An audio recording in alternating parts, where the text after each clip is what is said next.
Fala pessoal, iniciando a disciplina de língua portuguesa, vamos começar trabalhando pelo assunto de acentuação, que é um assunto relativamente fácil e que por diversas vezes cai uma ou duas questões em cada concurso e não é interessante perder essas questões porque como são fáceis, os seus adversários e os outros candidatos já vão perdê-las. Então é muito importante estar afiado em acentuação para ter a sua pontuação bem elevada, certo?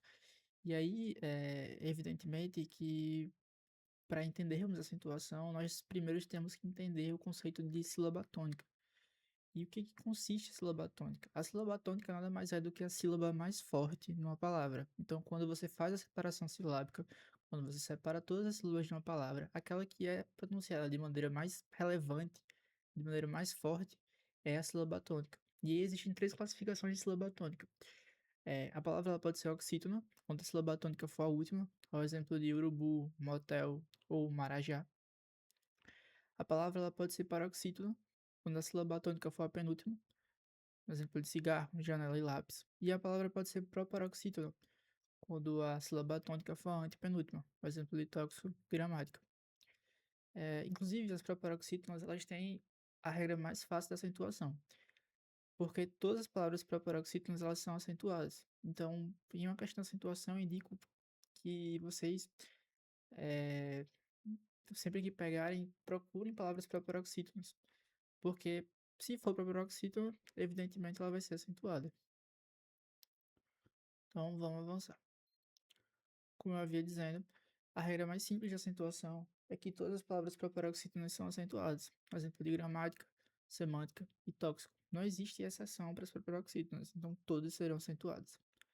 Registrem isso porque é uma regra muito importante para a resolução de questões. Quando eu finalizar esse assunto, eu vou resolver algumas questões com vocês e nós vamos perceber o quão importante essa regra. Seguindo adiante, também temos que ter alinhado o conceito de vogais. Todos já sabemos quais são as vogais, né? A, E, I, O, U. Só que essas vogais elas são divididas em vogais fortes ou verdadeiras e vogais fracas ou falsas. As vogais fortes são A, E, I, O e as vogais falsas são I e U. Por que que é importante ter esse conceito de vogal? Porque é a partir desse conceito de vogal forte e fraca que algumas regras, como a do hiato e a da acentuação da oxítona, vão se tornar mais visíveis. E chegamos nas oxítonas. Temos que ter em mente que todas as oxítonas terminadas em A, E, O, EN e ENS são acentuadas. Qualquer outra terminação de oxítona não acentua. Então, café, terminado em E, acentua. Cipó, terminado em O, acentua. Sofá, terminado em A, acentua. Também, terminado em EN, acentua. Qualquer outra terminação de oxítona não acentua. As paroxítonas, nós temos que entender, basicamente, que é uma regra de eliminação.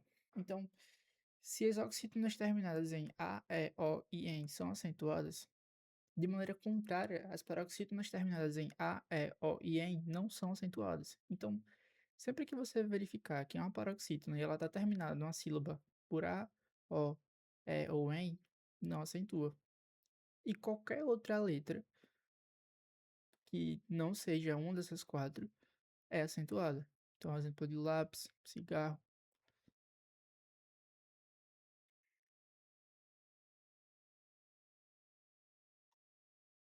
Vamos adiantar. Os monossílabos tônicos terminados em A, E, O acentua e os que terminam em I e U não acentuam.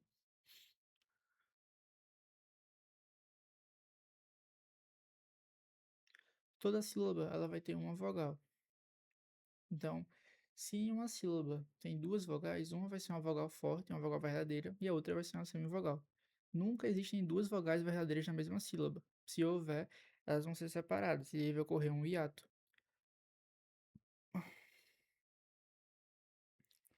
É muito importante também termos em mente o conceito dos encontros vocálicos. Existem quatro tipos. De tom crescente, que é uma semivogal mais uma vogal. Semivogal é uma vogal falsa. Então vai ser um I ou um U. Então vejamos. Em relatório, existe uma semivogal, o I, junto com a vogal, que é o O. No ditongo decrescente é o inverso. Você vai ter uma vogal forte e uma vogal fraca. Então, em papai, nós temos o A, que é uma vogal forte, e o I, que é uma vogal fraca. No tritongo, nós vamos ter uma vogal fraca, uma vogal forte e uma vogal fraca. Então, em Paraguai temos uma vogal fraca, que é U, uma vogal forte, que é A, e uma vogal fraca, que é I.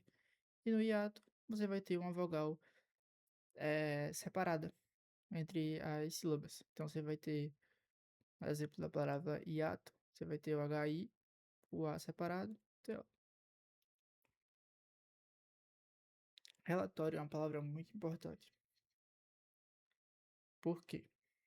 É importante ter em mente também o caso da palavra relatório e dos seus derivados.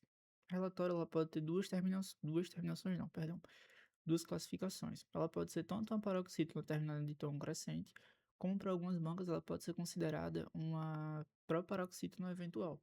Então, sempre que na separação silábica você tiver uma paroxítona e a última sílaba for um de tom crescente, ela vai receber essa classificação de proparoxítona eventual ou acidental. Ambas as classificações elas aceitam acento, mas a regra base é da paroxítona. Por que ela é chamada de proparoxítona eventual? Nessa situação, existe uma outra divisão silábica além dessa. Então, você pode dividir ela da seguinte maneira. Ela pode ser dividida assim também. Re, lá, to, ri, o. Nessa divisão, ela seria uma proparoxítona, porque é a antepenúltima sílaba que está acentuada, uma proparoxítona eventual, porque promoveria a regra do hiato, onde cada sílaba tem que ter apenas uma vogal. E aí ficaria o RI junto e o O sozinho. Então, por isso que palavras que terminam com tom crescente, que é o, como já sabemos, tom crescente é uma semivogal mais uma vogal, elas podem ser tanto classificadas como paroxítona terminal de tom crescente, como para paroxítona eventual ou acidental, certo? Então, vamos prosseguir.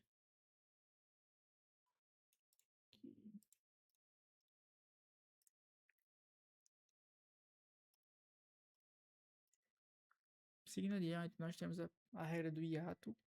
Lembrando, o hiato ele é um encontro vocálico na fala, só que na escrita as vogais elas ficam em sílabas diferentes, como no exemplo de saúde ou saída. E aí sempre que o i e o u estiverem em posição de hiato, acompanhados ou não de s, eles são acentuados.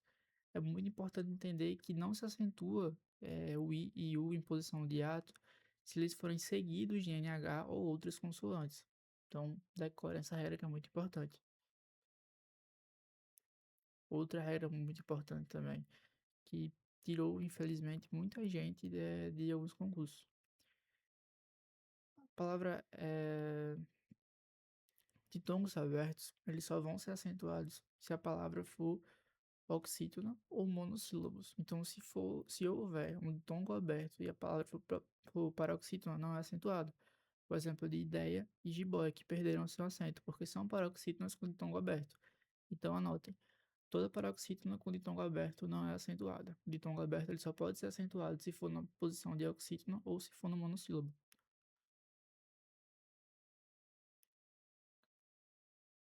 Aqui é importante que vocês saibam que o acento nos verbos dobrados eles foram retirados. Um exemplo de vem, leem, deem, creem. Por último, apenas um mapa mental para vocês entenderem como é que se acentua. A primeira coisa que você vai fazer ao pegar uma questão de acentuação é verificar qual a sílaba tônica. É a antepenúltima? Se sim, é uma própria paroxítona, sempre vai ser acentuada. É a última, então é oxítona. E aí você vai verificar. É terminada em A, O, E ou em? Se sim, acentua. Se não, não acentua. É a penúltima? Sim, então ela vai ser uma paroxítona. Terminou em A, O, E ou em? Sim, não acentua. Não, acentua. Existem os casos especiais, como eu disse. De tom aberto. Paroxítona com tom aberto não é acentuada. I e U em posição de ato, acompanhados ou não de S, são acentuados.